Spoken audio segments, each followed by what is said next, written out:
തുളുനാട്ടുമലയുടെ താഴ്വാരവും പശ്ചിമസാഗര തീരഭൂമിയും സംഗമിക്കുന്ന ഉദുമ എന്ന തീരദേശത്ത് ഒരു ജനതയുടെ ഭക്തിവിശ്വാസങ്ങളുടെ സമർപ്പിത സ്ഥാനമായി നിലകൊള്ളുന്ന ബാര മുക്കുന്നോത്തുകാവ് ശ്രീ ഭഗവതി ക്ഷേത്രത്തിൽ പുനഃപ്രതിഷ്ഠാ ബ്രഹ്മകലശ മഹോത്സവം, ആറാട്ട് മഹോത്സവം എന്നിവ ഫെബ്രുവരി 22 മുതൽ മാർച്ച് 4 വരെ നടക്കും.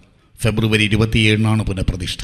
തന്ത്രിമാർ, പ്രഭാഷകന്മാർ എന്നിവരും മന്ത്രിമാരും രാഷ്ട്രീയ നേതാക്കളും സിനിമാ സീരിയൽ താരങ്ങളും 12 നാളുകളിലായി നടക്കുന്ന പരിപാടികളിൽ സംബന്ധിക്കും.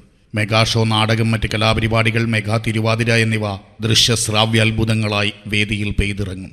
മഹാഗണപതി ഹോമം, വിളക്കുപൂജ, കൊടിയേറ്റം, തിരുമുൽക്കാഴ്ച, നഗരപ്രദക്ഷിണം, ആറാട്ട് എന്നീ ഭക്തിരസപ്രധാന ചടങ്ങുകളും ഉണ്ടായിരിക്കും. എല്ലാ ദിവസവും അന്നദാനത്തോടെ നടക്കുന്ന പ്രസ്തുത മഹൽ സംരംഭത്തിൽ പങ്കാളികളാകാൻ മുഴുവൻ ഭക്തജനങ്ങളെയും ഫെബ്രുവരി 22 മുതൽ മാർച്ച് 4 വരെ ശ്രീ മുക്കുന്നോത്തമ്മയുടെ തിരുസന്നിധിയിലേക്ക് സ്വാഗതം ചെയ്യുന്നു.